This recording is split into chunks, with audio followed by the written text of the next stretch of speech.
J'ai pas eu la chance de mettre d'aussi beaux essais que toi, des grandes percées. Tu m'en as fait marquer. C'est vrai, je te fais croquer. Ouais. Ça, on garde. Hein, ça. Oui, tu m'as fait croquer. Souvent, on me demande si t'avais pas fait du rugby, qu'est-ce que t'aurais aimé faire? J'aurais adoré faire une carrière dans le surf. Ouais, Ouais, grave, grave. Ouais, il me tarde, à la fin de ma carrière, de surfer tous les jours. Je kiffe de ouf. Ah ouais, non, moi je suis. Ouais, toi non. C'est ma partie française, là. Commence pas. Commence pas à balancer les dossiers.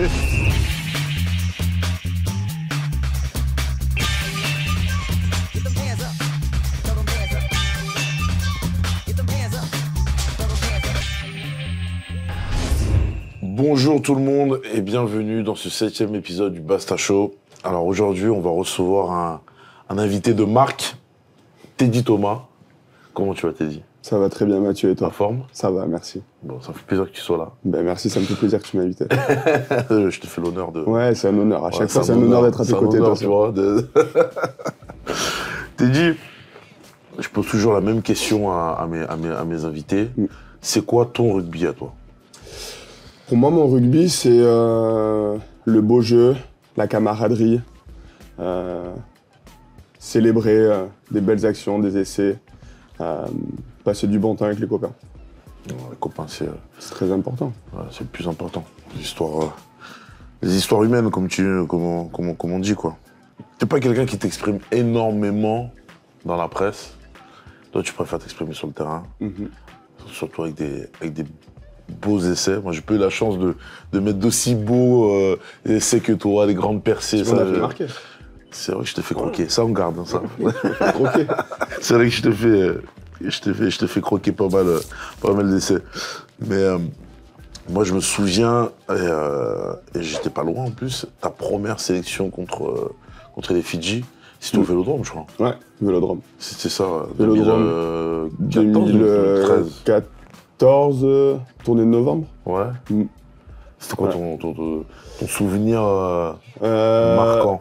Mon souvenir marquant, déjà le fait de jouer une première sélection, c'est toujours quelque chose d'assez extraordinaire. Donc j'étais un petit peu aussi déçu parce que ma famille n'avait pas pu faire le déplacement, parce que mon grand-père avait crevé sur la route et puis c'était trop dur pour eux de venir jusqu'à Marseille. Biarritz-Marseille, c'était assez compliqué. On précise, il a crevé la roue. La roue. Crever la roue, pardon, de la voiture. Ouais. C'est vrai, il est encore avec nous. Mais mis à part ça, on a eu la chance de gagner. Donc c'était top. C'était un moment où l'équipe de France n'était vraiment pas au top et accumulait pas mal de défaites. Et là, on a réussi à gagner contre les Fidji au Vélodrome. Donc c'est cool. Et puis couronné de ça, j'ai pu marquer mes premiers essais sous le maillot bleu. Donc, un triplé en plus. Un triplé. Pas content. C'est du... Voilà. Pas content, triplé.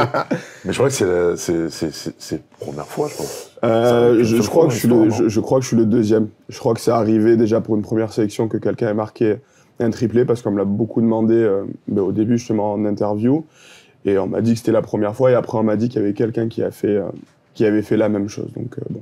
C'était annoncé par Talo, Rémi Thalès. Avant le match, avant l'hymne, il m'a dit « Jeune, aujourd'hui tu as marqué 3 essais ». Annoncé. Ah ouais? Annoncé, ouais. Véridique. C'est énorme ça. Ouais, dans le couloir. Je savais pas ça. Ouais, véridique. Dans le couloir, avant l'hymne, il m'a dit aujourd'hui tu marques 3 essais. Et bah. Il est bon, Talo. Visionnaire. Merci Talo, comme on dit. Merci Talo, comme on dit. On reste, tu vois, dans l'actualité.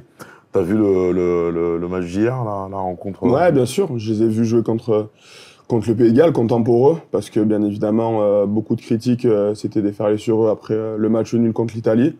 Je pense que les joueurs avaient à cœur de montrer leur vrai visage. Ils l'ont fait au Millennium, je pense de la plus belle des manières. Inscrire 40 points là-bas, c'est quand même quelque chose qu'on se rappelle dans nos carrières. Donc vraiment content pour eux, vraiment content pour les joueurs aussi qui ont fêté leur première cape au Millennium avec une victoire. Notamment Georges-Henri Colombe, avec qui je joue depuis pas mal de temps au Racing et maintenant à La Rochelle. Je suis vraiment content pour lui. Donc non, c'est cool pour eux. Ouais, parce que moi j'ai eu l'impression qu'ils s'étaient un peu lâchés un peu. Ouais, exactement. Franchement, ils ont déployé du jeu. C'était agréable à les voir jouer. Enfin, c'était cool. Je pense que de toute façon, ils avaient entre guillemets rien à perdre. Ça pouvait pas être pire que ce que l'on annonçait. Donc la qualité des joueurs, elle y est dans l'effectif. Ça, c'est sûr et certain. On les voit tous les week-ends dans le top 14. Maintenant, il y avait peut-être quelque chose qui se passait pas très bien durant le tournoi à destination qui leur permettait pas d'avoir les résultats que tout le monde attendait. Mais ils ont répondu présent et puis on verra la semaine prochaine contre les Anglais. Et quel match Le Garec aussi. Grave, Nono, le petit Nono, franchement. Ouais, toi tu l'as connu au Racing. Ouais, je l'ai connu au Racing. Moi, franchement, j'ai direct accroché avec lui. Déjà parce que pour moi, c'est un crack sur le terrain. Franchement, durant ma carrière, j'ai rarement vu des cracks. Mais lui, c'est un crack. Il est trop fort. Il est trop fort techniquement. Il arrivait, il avait 17 ans, il parlait dans la bouche des avants. Et les avants, ils pouvaient plus le voir. Mais au final, les neufs, toi qui as joué plus tôt que moi, les neufs à l'époque, ils parlaient vraiment mal. Lui, il parlait bien, mais par contre, il était très autoritaire. Et ça l'a fait aller au niveau où il mérite d'être. Donc, je suis content pour lui et je suis persuadé que c'est le début de grandes choses pour lui. Et du coup, ça relance une possible victoire aussi dans le tournoi. Parce que l'Irlande est partie perdre en Angleterre. Ouais. La semaine prochaine, c'est le dernier match du Six Nations. Ouais. Le crunch. Ouais, le crunch. À la maison, à Lyon. Ouais, bah franchement, c'est. Je pense qu'on pouvait pas rêver mieux. T'en as fait quelques-uns des crunchs? J'en ai fait quelques-uns. Il me semble que j'en ai fait 2 ou 3. Je pense que j'ai un ratio plus de défaites que de victoires. Ouais. Mais non, bah, c'est des matchs particuliers. Les France-Angleterre, tu les vois quand t'es jeune et c'est la rivalité. Et tu les joues, c'est également la même rivalité déjà, sur le terrain. Tu sais, dans la semaine de préparation, tu vois que c'est différent. C'est complètement différent. T'as l'impression que c'est vraiment nos ennemis jurés. Mais après, bah, les Anglais ont de trash talk, comme on dit, où ils aiment bien beaucoup chambrer. Ils parlent beaucoup, mais ça fait leur force aussi. Et après, quand tu les côtoies en club, pour avoir joué avec quelques Anglais, ils sont pas du tout comme ça. C'est juste que c'est des compétiteurs et c'est dans leur culture. Bon, bah, faut accepter et ça fait partie du jeu. C'est ce qui nous donne aussi envie de les jouer et de regarder ces matchs. Et là, on a vu un nouveau groupe qui est sorti. Il y a Antoine Frisch, trois quarts centre du Munster. Est-ce que c'est une surprise? Parce que ça fait quand même un petit moment qu'on en entend parler. On ne savait pas trop parce qu'il a aussi joué pour l'Irlande, l'Irlande B. Ouais. Donc lui, je crois qu'il fallait qu'il fasse un choix aussi. Ouais. Et au final, il a appelé. Moi, je sais qu'il performe parce que nous, on l'a joué en Coupe d'Europe. Quand je dis nous, c'est Toulon, on l'a joué en Coupe d'Europe. Il nous avait fait mal. Ouais. Est-ce que c'est une surprise ou Bah, alors une surprise, oui et non. Bah, c'est sûr qu'au poste de 3 quarts centre, il y a quand même beaucoup de concurrence en France, en tant que joueur français. Lui, il a pris le parti pris d'aller s'exiler un petit peu au Munster, dans une équipe qui est vraiment performante, où il sort son épingle du jeu. Donc, c'est mérité pour lui et ça montre que même s'il n'est pas dans notre championnat et dans le top 14, les joueurs peuvent avoir l'opportunité quand même de jouer pour l'équipe de France, même s'ils jouent à côté. Donc, non, franchement, c'est bien pour lui. Je ne vais pas te mentir. Surtout qu'il a un parcours particulier. Ouais, il n'a pas été gardé, je crois, en espoir au Stade Français. Il va à Rouen, à Massy, en Fédéral 1. Ouais. Puis après, il part à l'étranger. Il fait Bristol, le Munster. Enfin, c'est osé. Franchement, c'est osé. Ouf, quoi. Je pense qu'il a vraiment cru à ses capacités. Il s'est accroché. Il s'est accroché et c'est un bel exemple à suivre. Ça montre que c'est pas parce que tu as 20 ans que si tu joues pas en top 14, ben c'est fini pour toi. Il s'est accroché et je pense qu'il doit vraiment un petit peu regarder le parcours qu'il a parcouru et regarder d'où il vient. Il doit vraiment être fier. Donc, franchement, il peut être fier. Félicitations. Il peut être fier. En tout cas, encore un Massicois. C'est sélectionné en équipe de France. Obligé de te poser la question, mais je pense quand même que l'équipe de France, ça reste quand même un objectif pour toi. Écoute, ça reste un objectif pour moi parce que je suis pas du style à dire que je prendrai ma retraite internationale ou tant que je suis en activité, que je peux performer, si on m'appelle, ben, je répondrai présent parce que c'est toujours un plaisir de porter le maillot bleu. Maintenant, je pense que je suis plus vers la fin de ma carrière que vers le début, qu'il y a des jeunes qui sont en place et qui sont vraiment, vraiment bons tous les week-ends. Ils s'inscrivent dans une continuité jusqu'à la Coupe du Monde en Australie.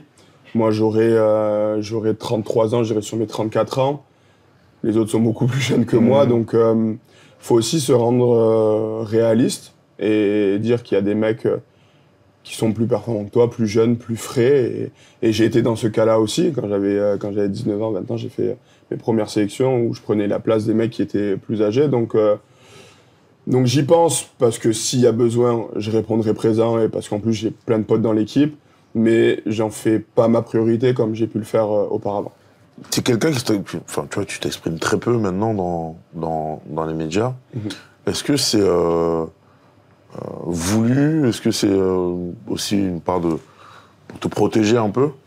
Ouais, clairement. Clairement, c'est une protection que j'essaye de me faire tout seul parce que maintenant, c'est quand même compliqué avec les réseaux sociaux, les journées portes ouvertes aux médias dans les clubs, t'es obligé aussi d'y passer, mais j'avoue que j'en fais le moins possible. Je dis clairement que j'ai pas envie de le faire, pas par manque de respect aux journalistes qui se déplacent, mais juste parce que j'ai pas envie que mes mots soient déformés et qu'on me prenne pour la personne au final que je suis pas, et parce que j'en ai beaucoup souffert dans le passé, notamment sur mes premières sélections. C'est ce que justement j'allais dire, parce que moi je te connais, on se connaît maintenant depuis longtemps.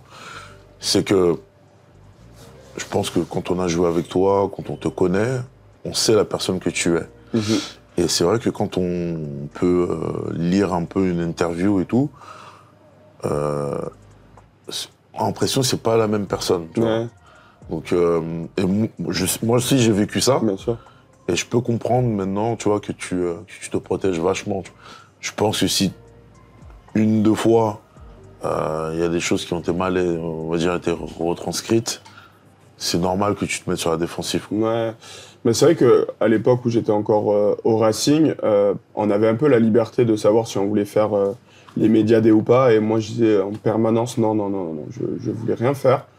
Et vers la fin de mon aventure au Racing, une personne qui s'est occupée de la com m'a dit « Écoute, Eddie, je comprends pourquoi tu veux te protéger, mais je pense que si on travaille ensemble et si on travaille avec les journalistes qui viennent te voir, on peut réussir à sortir des papiers de qualité qui veulent vraiment dire la personne que tu es et non pas des choses qu'ils ont envie de mettre en avant. Parce que parfois, d'une interview, ils te ressortent une petite phrase où ils ont fait un gros titre et au final, ça veut strictement rien dire.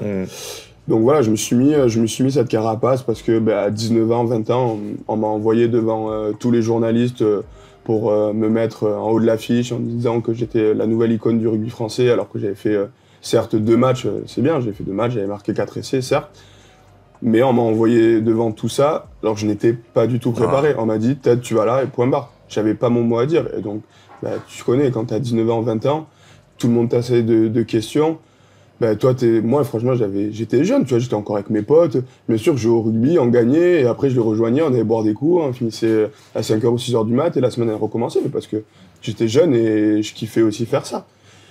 Et le monde du professionnalisme t'oblige à répondre aux attentes de tout le monde, dire ce qu'il faut dire à la personne qui a envie de l'entendre, et au final, dépendre des gens et oublier la personne que tu veux et qui t'es, quoi. Donc c'est ça, moi, qui me dérange, me sentir obligé de dire les choses, parce qu'on me dit c'est bien de le faire pour les personnes. Je pense qu'il y a plein d'exemples pour être des exemples pour les jeunes ou pour les gens, sans qu'on t'oblige à faire 36 000 interviews et te faire dire ce que t'as pas envie de dire, quoi. Tu vois, on reste des êtres humains, on est des sportifs de niveau, mais on reste des êtres humains. Le plus important, c'est être toi-même, quoi. C'est ça. Et ça, je pense que ça s'est un peu perdu, dû au professionnalisme et toutes les attentes qu'il y a autour de nous, mais bon, c'est compréhensible. Tu le disais, là, tu vois, par exemple, sur les réseaux sociaux, tu vois. C'est vrai que maintenant, c'est un très gros impact. Ouais. Sur la vie de tous les jours en général, de tout le monde, pas que les sportifs. Est-ce que tu as tendance à lire ou à te protéger de ça? Alors quand j'étais jeune, bien sûr que je lisais, parce que j'avais les réseaux sociaux avant que j'ai ma carrière, donc j'ai continué à être sur les réseaux sociaux et je lisais ce qui se disait sur moi. Et quand vraiment j'en ai vraiment pris plein la tronche, j'ai tout arrêté. Donc Twitter, j'ai un compte, mais c'est pas du tout moi qui s'en occupe et je n'ai aucune vision dessus. J'ai uniquement Instagram, mais par contre, j'ai pas accès aux messages que l'on m'envoie. Parfois, je bloque les commentaires parce que c'est une forme de protection. Parce que franchement, c'est hard ce qui se passe sur les réseaux. Franchement, c'est un vrai fléau c'est dans le sport, mais dans la vie en règle générale. Donc Moi, j'ai uniquement Instagram parce que je kiffe regarder des photos, suivre mes potes et tas d'autres choses. Mais par contre, c'est vrai que j'ai pas d'interaction avec les supporters, fans ou quoi que ce soit parce que je reçois plus d'insultes que de messages positifs. Ouais. Donc, Et cette relation un peu amour-haine avec les supporters, comment tu la gères maintenant? ben maintenant mieux parce que j'ai appris aussi de mes erreurs, j'ai appris à être moins, on va dire, désinvolte ou parce que parfois quand j'avais pas envie de parler, ben, voilà, je vais te parler, que tu sois supporter ou pas, si j'ai pas envie de parler, je peux pas te parler quoi. Et donc maintenant, bien évidemment que j'ai appris de ça et qu'il n'y avait pas que des personnes qui te voulaient du mal. Et moi, en fait, je me braquais directement parce que j'avais l'impression que les gens, tu sais, ils t'insultent pendant 80 minutes, mais à la sortie du stade, c'est les mêmes personnes qui te demandent les photos. Et donc moi, je mettais les mêmes personnes dans le même panier. Et j'étais persuadé que chaque personne qui me parlait, c'est parce que soit elle se foutait de moi, ou soit elle me manquait de respect. C'était pour se foutre de moi. Donc ouais, je me braquais très très rapidement. Et pour moi, t'as un incompris parce que on te connaît, enfin moi je te connais, on sait que t'es une belle personne. Et l'image que certains ont voulu faire de toi, je trouve qu'elle est totalement fausse, quoi. Elle est totalement fausse et je sais, tu vois, là, quand on parle, on sait que t'en as souffert. Quand on te colle des étiquettes, malheureusement, c'est compliqué de l'enlever. T'as beau faire ce que tu veux. Tu peux faire ce que tu veux, ouais. C'est mort. C'est mort. Donc je vis avec. Je dis pas que je suis malheureux, je suis très heureux, je suis très épanoui. J'ai des amis, j'ai une famille qui m'aime, j'ai un enfant maintenant. Donc je suis très heureux, ma vie se porte très très bien. Mais ce qui me tarde, c'est vraiment de me retirer de toute cette médiatisation. Ça me tarde. Et justement, comment, tu vois, quand tu traverses un peu des phases un peu délicates comme ça, parce que tu as toujours rebondi, qu'est-ce qui t'a fait un peu tenir, quoi? C'est vraiment la famille? C'est la famille, les amis, l'amour que j'ai pour ce sport aussi, parce que je fais ça depuis tout petit, j'aime ce que je fais, j'aime être sur le terrain, j'aime jouer au rugby, donc c'est ce qui me fait me tenir, et c'est aussi, je me suis fait suivre, je suis allé voir une psychologue qui s'appelle Myriam Salmi, que tu connais. Je connais très bien. Ouais. Donc je suis allé demander du réconfort et de l'aide envers des professionnels au final, parce que s'ils sont là, c'est que ça sert à quelque chose. C'est souvent tabou de dire que je vais voir une psychologue, mais s'ils sont là, c'est qu'ils servent à quelque chose. Donc Myriam m'a beaucoup aidé sur vraiment plus retirer le positif que le négatif et toujours repartir de l'avant, parce que plus d'une fois, je pense que j'aurais pu baisser les bras et dire écoute, franchement, j'arrête et voilà, je fais un métier normal où plus personne me connaît et je serai tout aussi heureux. C'est vrai que la santé mentale, ça reste quand même...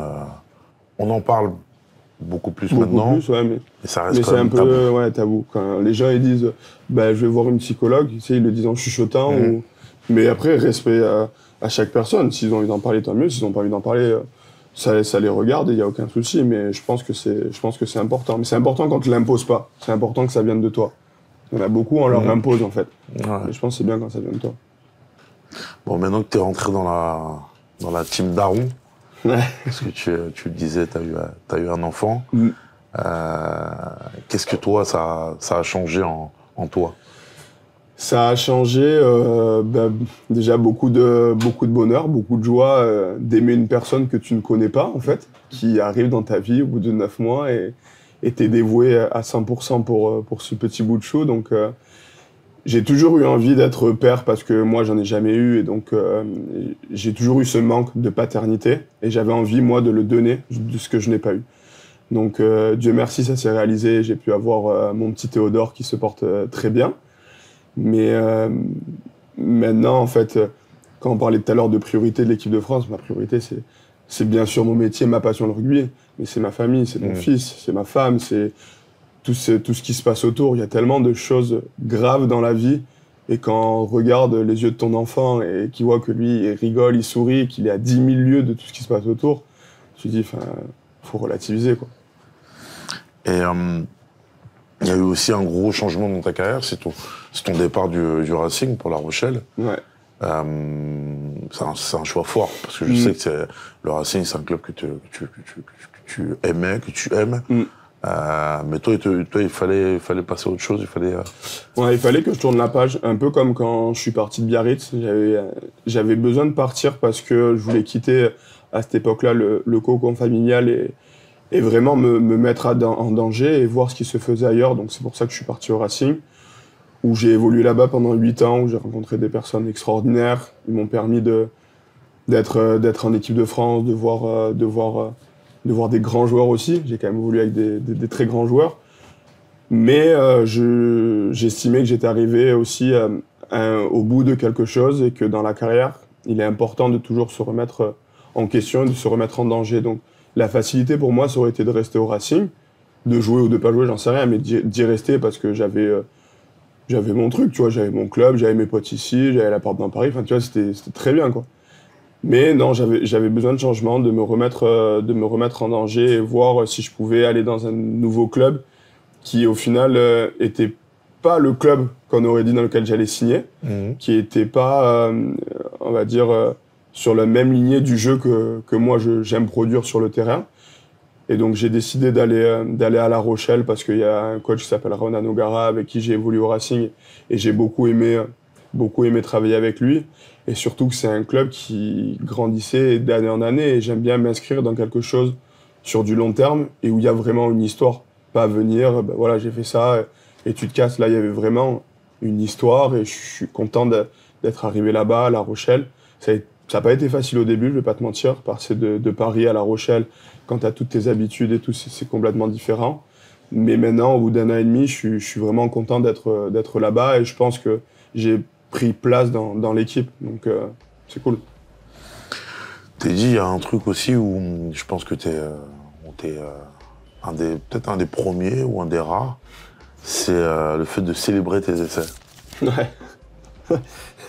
C'est vrai, t'es un des rares. Je me souviens que il y a eu Djibril aussi, Camara, qui célébrait un petit peu, qui dansait un peu. Mais toi, t'étais un des rares à le faire. Et alors que dans tous les sports, quand les mecs qui marquent, ils célèbrent. C'est normal. Mais le rugby, c'est encore... on a du mal encore avec ça. Alors, je sais pas si c'est le rugby français ou le rugby en règle générale, en fait, qui a du mal. En tout cas, ce qui est sûr, c'est que moi, j'ai très souvent célébré mes essais. Ça m'a très souvent desservi d'ailleurs. Mais je pense que les gens ne réalisent pas à quel point c'est indescriptible de marquer un essai. Et que parfois, tu ne contrôles même pas ce qui se passe dans ton corps quand tu marques un essai. Quand tu marques des essais d'essais de fou, tu as des choses qui se passent dans ton corps où c'est inexplicable. Tu peux pas l'expliquer. Donc moi, j'aime célébrer parce que je suis la personne que je suis proche de mes potes, je suis proche de ma famille et très souvent, les gens sont contents de voir que tu penses à eux quand tu joues. Et la manière pour nous, enfin pour moi du moins, de leur montrer que je pense à eux, c'était de célébrer quand je marquais. Donc très généralement, quand je célébrais, c'était soit pour envoyer un message à ma copine, à mon pote, à ma mère, à mon grand-père. Donc c'est pour ça en fait que je célébrais, parce que maintenant je célèbre plus trop. mais c'était pour ça et parce que ça me plaît, parce qu'au final le rugby c'est un sport, c'est un métier, mais c'est aussi du divertissement, c'est du show, tu vois. C'est du show. Donc moi ça me fait kiffer. Tu penses qu'aujourd'hui c'est un peu plus accepté ou il y a encore... Je pense que c'est un peu plus accepté. Je pense que ça dépend quand tu le fais aussi, il y a le contexte qui entre en jeu. Célébrer des essais, c'est aussi le faire à des moments opportuns, c'est choisir les bons moments et pas le faire à n'importe quel instant. Et aussi qui le fait. C'est sûr que ça dépend toujours qui le fait. Mais je pense que c'est un peu plus accepté. C'est un peu plus accepté maintenant. Tu penses que en France, on a un peu du mal à accepter on va dire entre guillemets les personnages, les mecs qui ont on va dire les profils ou les caractères un peu singuliers. Enfin moi à l'époque j'avais l'impression qu'on voulait toujours, on voulait mettre dans une case. Voilà. Il y avait un moule du joueur de rugby français. Ouais. Il fallait pas en sortir. Ouais, je pense qu'on a beaucoup à apprendre sur ça et à progresser parce qu'effectivement, je pense qu'en France, si tu rentres pas dans le cadre du joueur de rugby français, malheureusement, t'es vite détesté, quoi. Donc pourquoi, je sais pas. Peut-être que les gens y voient un manque de respect aux valeurs que le rugby prône, alors que je suis pas sûr que c'est un rapport. Mais ouais, Et si tu es joueur de rugby dans tel club et que tu fais telle taille, tel poids, tu dois faire ça, si, ça.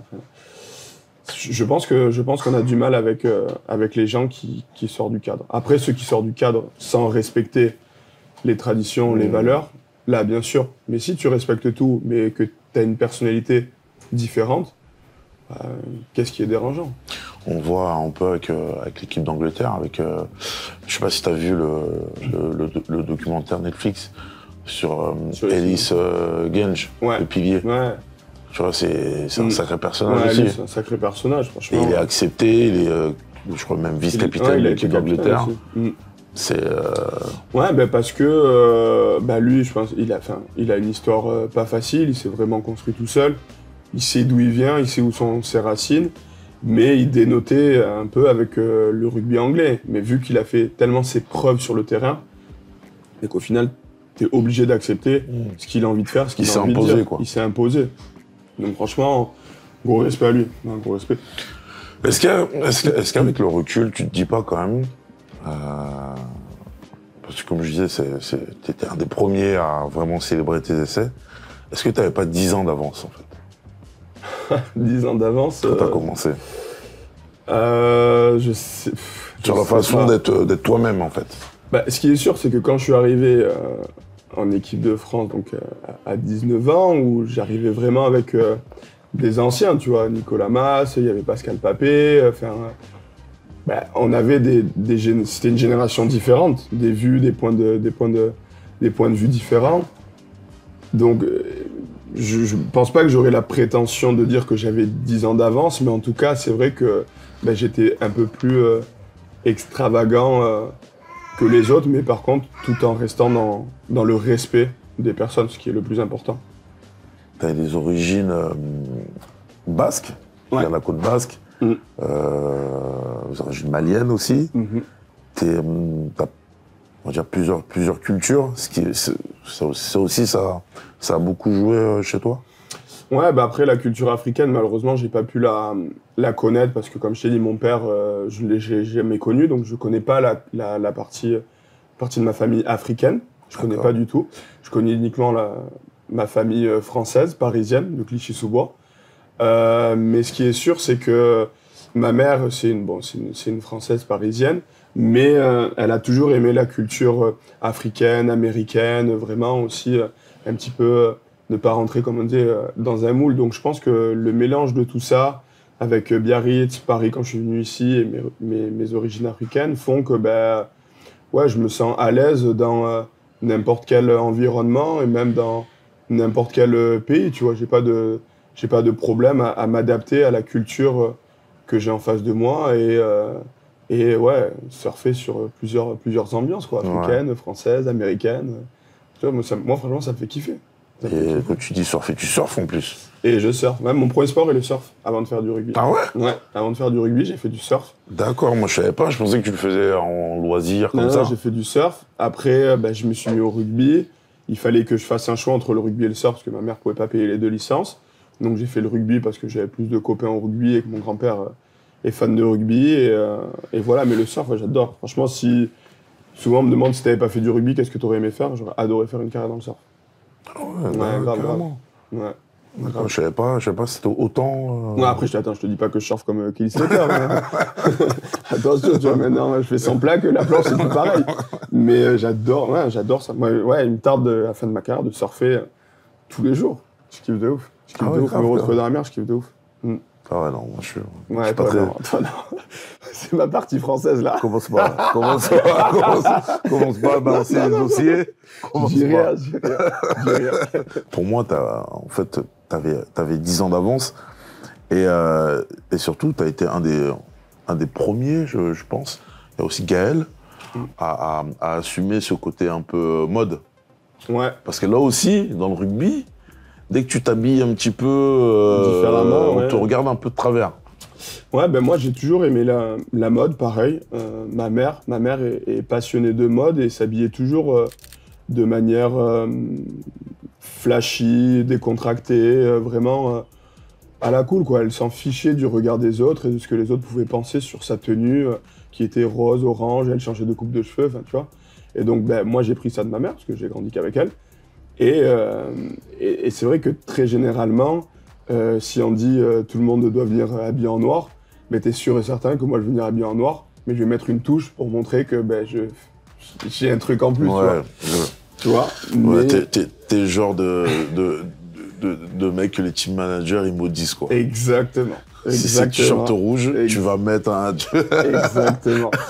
C'est vrai que moi j'adore la mode, j'adore m'habiller, j'adore assembler des choses qui parfois, tu as l'impression, ne vont pas du tout ensemble. Et en fait, il suffit juste de l'assumer, parce que la mode, ça veut tout et rien dire, les goûts, ça veut tout et rien dire. Tu vois, toi, tu peux aimer quelque chose que moi, je peux pas aimer, et inversement. Il n'y a pas de mode universelle. Mais ouais, c'est vrai qu'avec elle, on aime faire les boutiques, on aime s'habiller. Et... Ouais, moi, j'adore ça. Mais on le voit là, maintenant, on va dire c'est un peu plus démocratisé. Antoine Dupont qui fait je crois qu'il a fait la une de GQ. Ouais. T'as assisté à des défilés, t'as même failli défiler. J'ai même failli défiler pour la Fashion Week, ouais, pour une marque qui s'appelle Marine Serre. Mais malheureusement, ben, ma priorité c'est le rugby et ça pouvait pas concorder avec mes entraînements. J'avais été invité à des shows pour Louis Vuitton. Et ouais, franchement, moi je kiffe ça. Donc quand tu es à Paris, c'est beaucoup plus facile de faire ça. À La Rochelle, il n'y a pas la Fashion Week encore, mais ça ne serait tardé du travail. mais ouais, moi j'aime ce milieu de la mode, j'aime les habits, j'aime aussi le mannequinat. J'ai des propositions pour faire du mannequinat, mais bon, c'était pas possible aussi avec le rugby pour le moment. Mais c'est des choses, après ma carrière, qui peuvent me plaire et qui peuvent me donner une motivation autre que le rugby. Il y a 10 ans, là, enfin,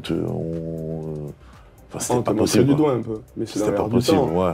Tu vois, tu parlais de 10 ans d'avance, mais Fred Michalak, lui, il avait vraiment 10 ans d'avance. Ouais. Lui, il était joueur de rugby, mais il s'assumait, il faisait des défilés, il était toujours dans les soirées mondaines à Paris, il faisait des couvertures, mais à côté, il assurait sur le terrain. Mais voilà, il s'est assumé, et on respecte tous Fred. Tu vois, toi, moi, franchement, j'ai un respect de ouf pour lui.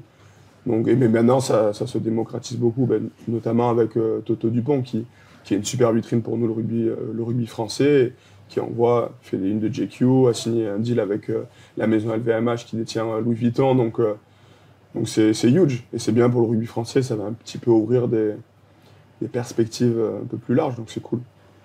Ouais, je pense que tu le sens dans le vestiaire, que on va dire les mentalités, elles ont évolué, c'est notre génération.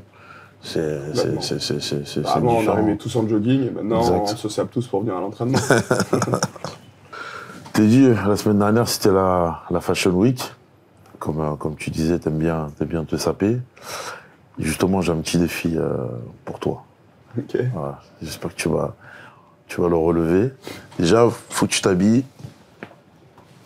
Tu mettes ça. C'est les RP d'après-match ou quoi? Chemise blanche, chino, beige. Ok. On y va? On y va. Allez, feu.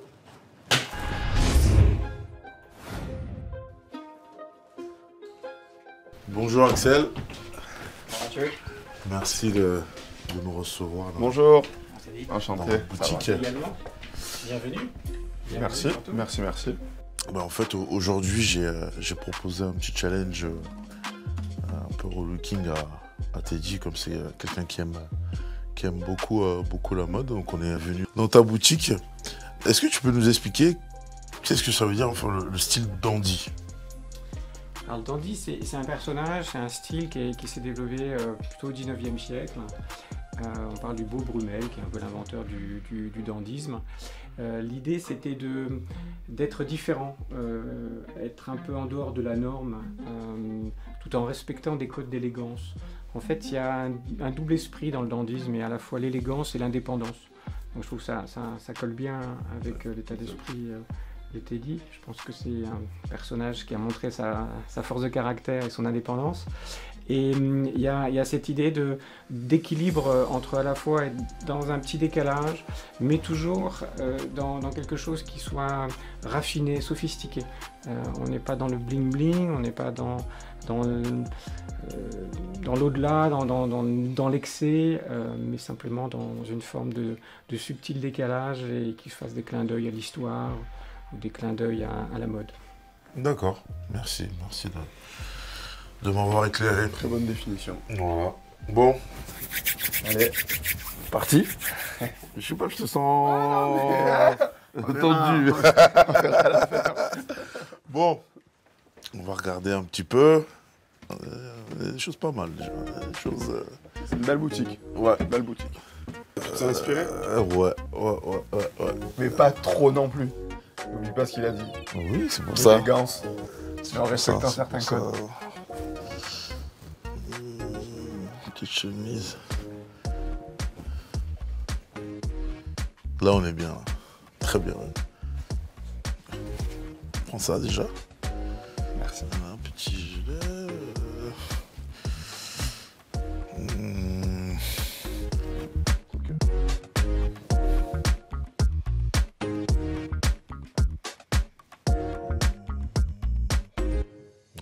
Ça va le faire.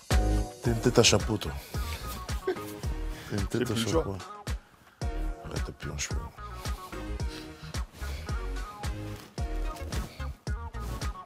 Parfait. Il y a un truc dedans. J'avais pas vu. On est bon. Je pense qu'il te faut un petit foulard. T'es quelqu'un d'assez frileux. Ouais. Il faut un petit foulard. Donc il court. J'ai pas envie d'avoir de problème avec Ronan O'Gara. T'es sûr, tu vois. Ouais, parfait. Parfait. C'est un plaid en fait. Ouais, regarde. Tu me mets comme ça là. Hop. Comme ça. Je vais faire un peu. Et comme il faut quand même du show, de l'acting, tu vois, il faut du show. Petite paire de lunettes de soleil. Il faut Le du bac à show. chaud. Voilà, il faut du show. Ok.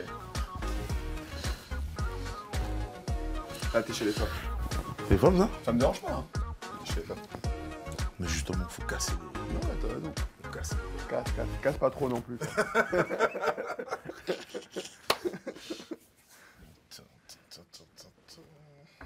Ah, voilà.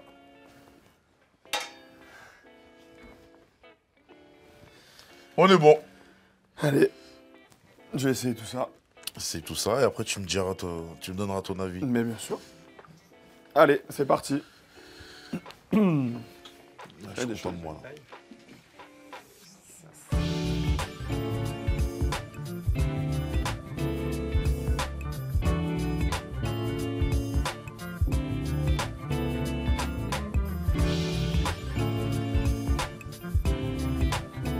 Là, ouais.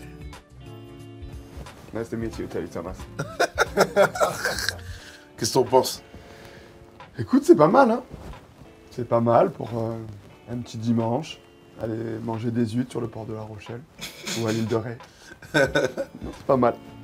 Fier de toi, franchement. merci. Ma mère te remerciera. Axel, qu'est-ce que tu en penses? Alors je trouve que c'est très réussi, ça fonctionne bien. L'ensemble des couleurs, des matières, c'est très chic, hein, très élégant. Le côté sportif est bien dans l'ADN de notre mannequin. J'aimerais bien juste rajouter des petites choses hein, pour finaliser la silhouette. La si touche, tu me permets. tu vas porter la touche dandy.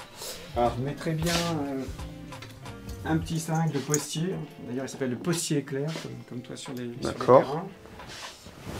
Comme ça. Ouais, c'est un portier de travers exactement. Ah oui. Pour accompagner des gants, très agréables quand on conduit. Et puis, par rapport à ton histoire, qui a marqué l'histoire de France du rugby, un petit coq qui pourrait bien s'inscrire sur original. sur C'est original, faut y penser. C'est une petite broche brodée en métal, avec des fils de métal. Ok.